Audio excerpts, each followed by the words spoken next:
Folks, if you wouldn't mind coming all the way up this little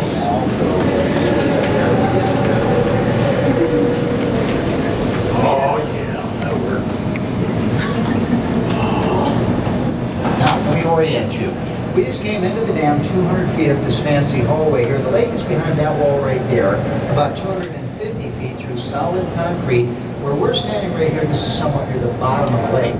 With very, very few exceptions, pretty much solid concrete surrounding us right now, 6.6 million tons of it doing that. And that was, in fact, the largest single mass of concrete poured in one place in the history of the world up until then. There's actually as much mass in this dam as there is in the largest pyramid in Egypt, but we're bigger than that pyramid by about 10%. So a huge concrete monolith that sits here in Black Canyon, holding back that largest man-made lake in the United States out there, Lake Mead. The exceptions to it being solid are the two entrance tunnels into the dam. In fact, there's another tunnel that's exactly like this on the Arizona side, because everything's a mirror image from one side of the dam to the other. There's an elevator on each side. Both edges of the dam, there are stairs, 717 stair steps, so keep your fingers crossed that nothing happens to the elevator. And then, of course, there's two service tunnels. Other than that, pretty much solid concrete. Now, as I mentioned up above, we have been doing tours here for 76 years. 60 of those 76 years, they came down on this elevator, 20 people at a time. They walked up this tunnel, took basically the tour you just took with Mark since 1995 from the Visitor Center. Only 2 times in the history of Hoover Dam have we been shut down for touring. And that was during the 4 years of World War II. We didn't do tours here, obviously. Other things on the plate at the time. And then for 3 months after 9/11, we were shut down completely. There was some thought that we would never do tours here again. They didn't really want to do that, but then they kind of relented once things calmed down, decided to continue with the tours, not only after they put a lot of this very inconvenient security in place, much of which you've experienced already today. Now, we almost have an elevator here. Any questions before it gets here? Can you check any seismic activity around here? Yes, in fact, we are seismically active. I'm going to talk a little bit about that at the end of the tour. We're from California.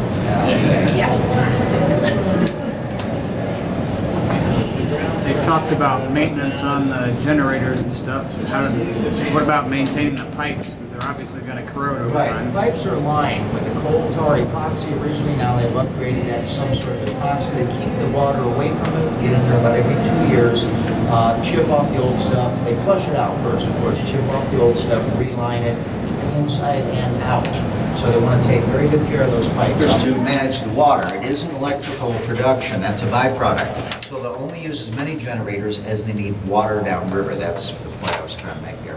Now, the air vent behind me, one of the 4, that's the one you were looking at, the upper left on the Nevada side. They put these air vents here. This is our only source of breathing air. That's a main function, I would guess. They don't pump anything in here. It's kind of a natural flow. You can feel it right now. This air is actually being drawn over to those stairs at the edge of the dam here. It's kind of a chimney effect going up there. And we're going to show you those stairs next, by the way, on your tour. Another reason is they wanted an avenue to bring the air into the dam to help dry out this mass of concrete. So serving those 2 purposes. Now I'm going to send you down there, take those photographs, come on back when you're finished. Do watch your head, and it is a circle, so it does tend to be a little slippery, so please watch your step. So go ahead and head down there. I'll just wait back here for you.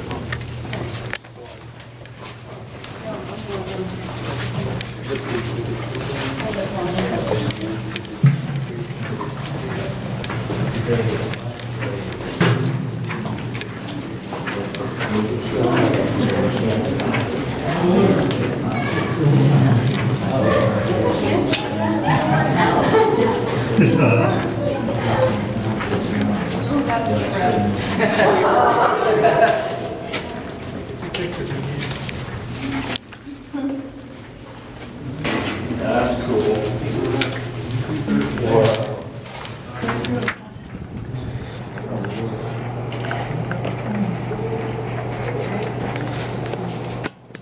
This side of the dam over there. And this side of the dam over there.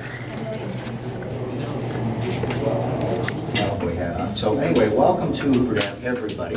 Now, we're going to head to the next stop here in just a moment, but let me kind of preface that for you. From that first tunnel down below, we came up 270 feet into the dam. The lake is behind that wall right there, about 75 feet, and you remember what I said down below? Down there, we were 250 feet from water. Here it's only 75 feet away. That's because the higher in the dam you go, the more narrow the dam becomes. It kind of tilts inward as you go higher. The top of the dam, the roadway up there, is only 45 feet thick. So in other words, this dam extends from what it sits on, the base of this dam, who's asking about that, the base of this dam is 660 feet of concrete, longer than 2 football fields. And then it narrows to that very thin 45 feet thick at the top. So basically what Hoover Dam is, it's a curved concrete wedge that sits here in Black Canyon. And where we're standing right here, this is somewhere near the top of the lake out there, which would not normally be true, but we're almost at a historic low. That lake is about half full right now. We've been going through a drought, obviously, for the last dozen years. Why? Well, first of all, what you're looking at here water-wise doesn't come from here. If we had to rely on Nevada for our water, we'd have even less than we do right now, because the state of Nevada averages 4 inches of rain a year. A year is what, you get that, a lot of you in an afternoon, certainly in Washington State they do. Well, this is a desert environment. We don't get a lot of precipitation here, but what we do get is snow melt from 700 miles from here, the Rocky Mountains. So if it snows up there, it eventually melts, comes down here. From here, this water will make its way to the Gulf of California, which is in Mexico, and Hoover Dam is at about the halfway point on the river. Well, the problem is, for the last dozen years, that snowpack up there has been substantially below normal. So what that means for us is we haven't been able to add anything because we have obligations. We have to send water downriver to where it's required. The majority of this water is going to where these gentlemen live right here, down in the Imperial Valley in Southern California. About a third of the fruits and vegetables in this country are grown in that valley. Arizona grows a lot. So does Mexico by international agreement. And because they're at the end of the river, legally so, they get about 1.5 million acre-feet of this water every year. So to meet those requirements, the only way we can do it for the last dozen years is go to the bank out there and kind of draw down our reserves. Just like a bank account, you know, we've been going to the bank in order to get through the lean years, and when you think about it, that's why it's there. That's why you have a bank account, right, to get you, help you out. So that's why, so it's just operating the way it was designed. There's still a lot of water out there, even though it's half full. It's still about 4 trillion gallons of water, exerting water pressure on the dam, right? That water pressure is forcing the water through the cracks and the fissures of the surrounding canyon. You may have noticed some of that as you walk through the tunnels down there. We have 8 miles of tunnels here at Hoover Dam, so that seepage adds up. Too much to waste, obviously, even in a drought. So they went with it by putting all these troughs in everywhere. They collect that water, send it out there to the river so it's not wasted. Now that's one way they collect the water. Very important second way, and it has to do with where we're going next. That's the water that comes around the edges of the dam, because the dam isn't attached to the canyon, and it's not attached for that reason somebody mentioned down below. Earthquakes. We're seismically active here. And what they did is they notched out the canyon on each side, about 75 feet into the canyon wall. They wedged the dam in those notches, so it's being held in place by the water pressure, but they didn't adhere to the canyon, because if it were attached, it might crack if, you know, we had some movement. So what I find fantastic is the fact that this dam actually moves. The dam moves when we have earthquakes. So where we're going next is to where they collect that water. It's called the seepage gallery. you're going to mostly hear it at the bottom. So if you take a moment to listen, it sounds like a rushing river down there. It's very audible. This is where that staircase is. I'll go into a little bit more detail about the earthquakes that we have here and get your questions. And the good news is it's a little cooler down there than it is here. So let's head that way.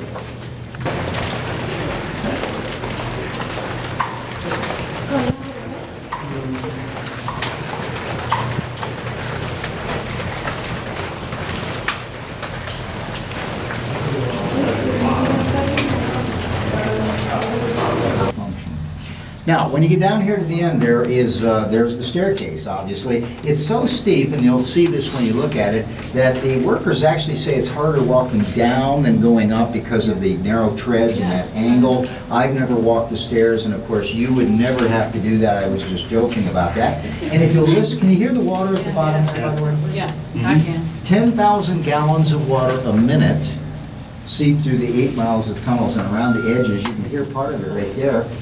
And as soon as you're done there, let's just do a big U-turn, okay? And just go down the end here. Don't go back to the elevator. Stay in this area. Just look at the stairs. How'd you like to run up and down those stairs? You think you can handle that? No, I couldn't either. Yes.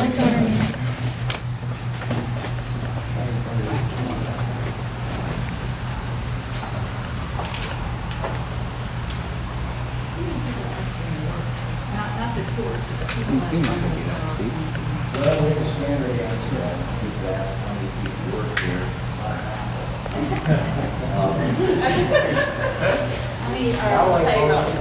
Like most jobs, actually, we don't have an answer to what falls under security angle or zoning today, and they'll give us working numbers. I don't know.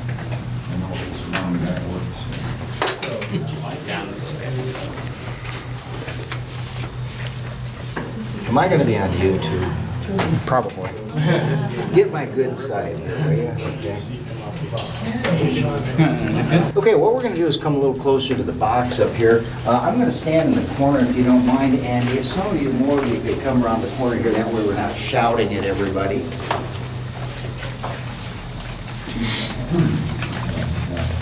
There's no way to get you out in the next 10 minutes. Now, I don't know whether you read this box as you walk by. Kind of anonymous one here. It says, caution, do not touch or kick earthquake sensor. Well, this does bring up the fact that we're in a seismically active area. There are a lot of fault lines in this area, but these were not unintelligent people who built the dam. They accounted for that. They were aware of that. When they built the dam, they overbuilt Hoover Dam. They tell me, the engineers are telling me, by 70%. 70% overbuilt to account for those earthquakes. But I think part of the reason why they overbuilt this dam, and this is just me speculating here, is the fact that, as I mentioned down below, this was a first. It had never been done before on this scale. So I think in their mind they were also erring on the side of overdoing everything around here, so they didn't have to come back in a few years and redo anything. And you know what? This dam has been here 78 years this year. Haven't had to come back one time. No patches, no upgrades, no nothing on this structure. They built the dam to withstand an 8.6 earthquake. On a 10-point scale, that's quite a jolt this thing can receive. Never really had one of those. 5.2 was the largest recorded earthquake here back in the 1950s. They tell me with no damage whatsoever. We get rumblings here constantly. For example, about 6 months ago, we had a 3.2 earthquake up there at the other end of the lake. We could actually feel it in the visitor center that morning. The building was doing this, so we knew something was up. So I would imagine that if in the next 10 minutes we should have an earthquake here, can you name the safest spot on Earth to be standing for that earthquake? Probably right here. Okay. Doesn't get where in the dam. Yeah. So you're good for on the earthquake thing for about 10 minutes. Okay. So they're filming here constantly, and it's a kind of an interesting process. We never stop what we're doing. This is a working dam. They have to film around us. Well, watch your step. Yeah. So it is quite, and it helps pay the bottom. It helps with the bottom line here. It helps pay the bills, just like these tours. That's why you're charged for the tour, because we're self-funded here. We're a federal facility, but we don't use tax revenue to operate this dam. So we make our money through the sale of electricity, tours, films. It all goes. $63 million is what it costs to operate Hoover Dam. So I am a federal employee, but I'm not paid by you, the U.S. taxpayer, I'm paid by you, the U.S. tourists, being here, so my family thanks you for being here, by the way. I never want to take that for granted. Any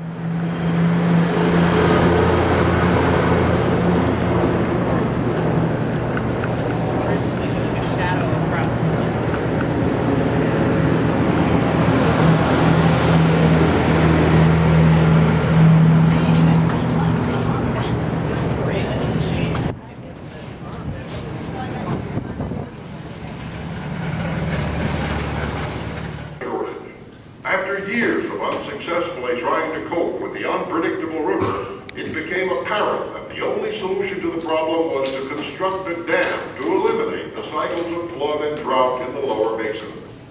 The two main objectives were, first, to control floods to protect areas along the river, and second, to store water to irrigate the fertile desert soils during periods of drought. To meet these objectives, reclamation engineers proposed the Boulder Canyon project, which included Hoover Dam and a large conveyance canal entirely within the boundaries of the United States, that is, an all-American canal, to deliver irrigation water to the Imperial Valley. By controlling floods and storing water, the dam would regulate the river's flow year-round, furnishing silt-free water to farms, homes, and factories. A hydroelectric plant at the dam to generate power for the Southwest was included in the plan. Yeah, it was too brutally hot today to hike the railroad tunnel trail down to Hoover Dam, but you can see where it comes in and goes underneath this overlook as well. Here's a view of Lake Mead.